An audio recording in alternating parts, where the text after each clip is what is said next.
Merhabalar. Bundan bir yıl önce Filipinler'de yaşarken özellikle 18-25 yaş arası gençler için bir video çekmiştim.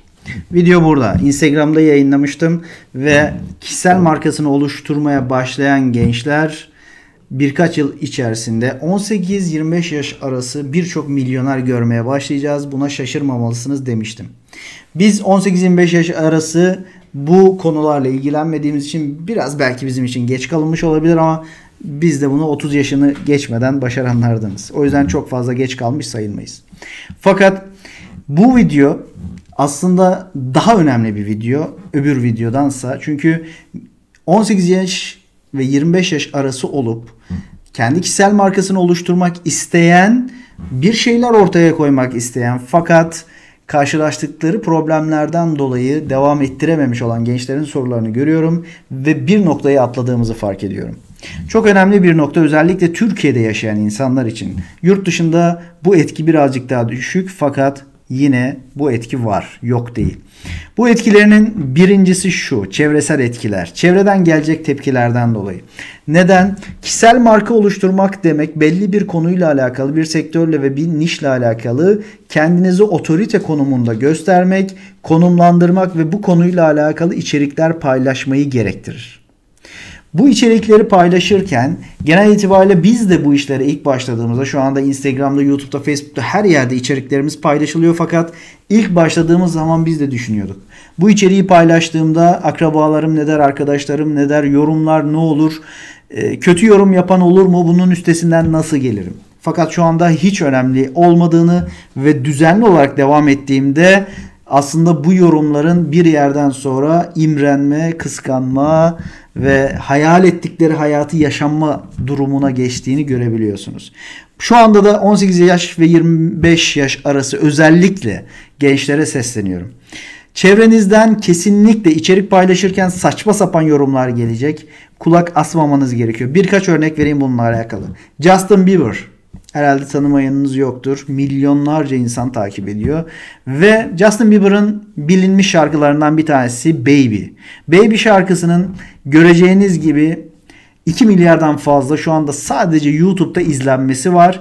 Fakat birazcık aşağı indirdiğinizde kadrajı şunu görüyorsunuz. 10 milyon beğenme olmasına rağmen 10 milyonda beğenmeme var. Yani 10 milyon kişi beğenirken 10 milyon kişi de beğenmemiş bu şarkıyı. Fakat sizce Justin Bieber için bu 10 milyon beğenmeyen insanın bir önemi var mı? Beğenenlerle zaten yoluna devam edebiliyor ve milyonlarca dolar kazanabiliyor. Aşağıdaki yorumlara hiç geçmiyorum bile. Aşağıda küfür, kıyamet gidiyor ama bence hiç umurunda değil. Okuduğunda hiç zannetmiyorum. Çünkü okuması onun psikolojisini etkileyecektir. Okumadığını tahmin ediyorum ki benim de tavsiyem çok belli bir aşamadan sonra okunmamalı. İlk başta kendi kişisel markanızı oluşturmak için az bir takipçiyle, belki 100.000 kadar bir takipçiye kadar okuyabilirsiniz, cevap verebilirsiniz ve onlara değer katmaya devam edebilirsiniz. Bu çok normal fakat belli bir aşamayı geçtikten sonra artık takip edemezsiniz çünkü çok fazla değişik insanla muhatap olmanız gerekecek. Sizin içeriklerinizden faydalanan insanlarla muhatap olmaya devam etmeniz gerekiyor. Onun için de farklı platformlar var. Bunları ilerleyen aşamalarda konuşacağız. Bu birincisi. Size her türlü tepki gelecek. Justin Bieber örneğindeki gibi YouTube'dan kazandığı parayı söylemiyorum. YouTube'dan 2 milyardan fazla izlenen bir video kaç para kazanmıştır artık siz tahmin edin. Fakat YouTube ekstra olarak reklam gelirleri, konserler ve diğer gelirleri saydığımızda herhalde sadece bu şarkıdan yani milyonlarca dolar kazanmış olması lazım Justin Bieber. Bunu bir tarafa bırakıyorum. Benim mentörlerimden bir tanesi Gary Vaynerchuk. Gary Vaynerchuk'un şu anda 6 milyondan fazla takipçisi var. Amerika'da yaklaşık 1000 kişiyi çalıştırıyor. Kendi dijital marketing ajansının içerisinde ve şu anda dünyanın tartışmasız belki de en motivasyonu yüksek girişimcilerinden bir tanesi. Benim de mentörlerimden bir tanesi. Gary Vaynerchuk'la bir görüşmemizde demişti ki yani ekipten birisi sordu. Dedi ki gelen tepkilerden dolayı içerik paylaşamıyoruz. Onun verdiği örnek çok güzeldi. Normal şartlar altında dışarıdan baktığınızda Gary Vaynerchuk'un içeriklerini herkes beğenir ve hep güzel yorumlar görürüz. Fakat kendisi şunu söylemişti. Benim paylaşımlarıma gelen yorumların yarısı neredeyse küfür ve hakaret.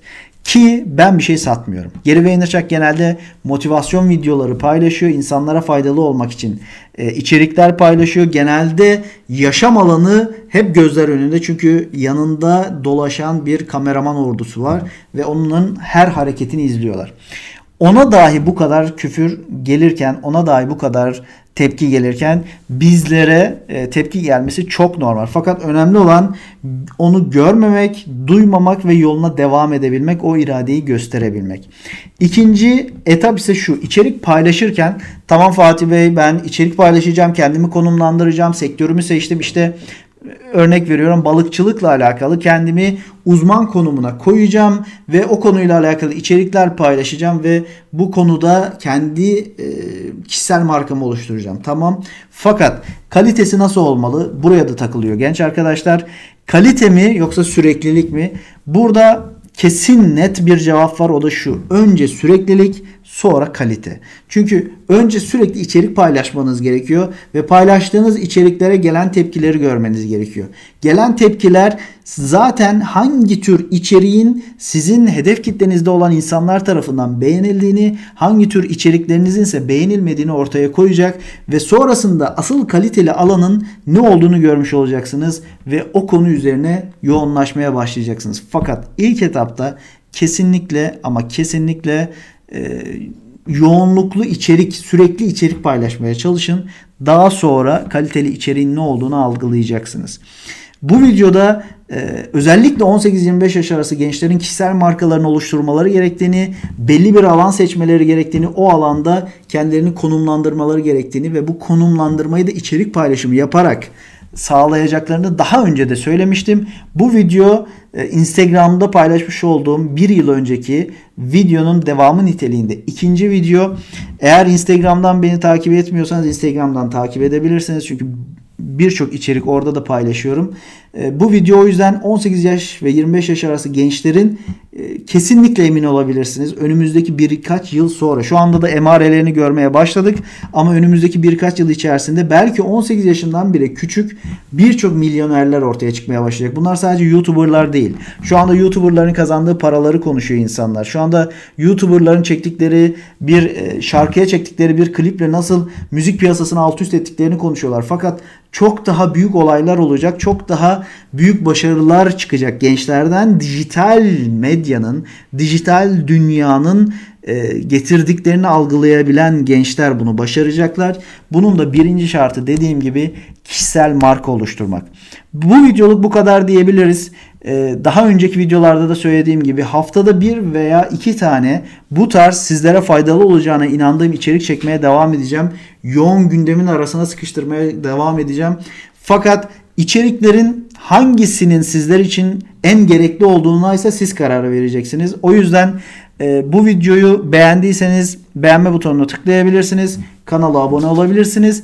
Ve hem bu video ile alakalı hem de problemleriniz, ihtiyaçlarınız ve arzularınızla alakalı neler varsa iş dünyası, motivasyon, girişimcilik, dijital dünya ile alakalı yorum kısmına yazabilirsiniz. Yorumları tek tek okuyorum ve o yorumlardaki durumunuza göre önümüzdeki içerikleri planlayacağız. Bu video bu kadar, dediğim gibi bir sonraki videoda görüşürüz.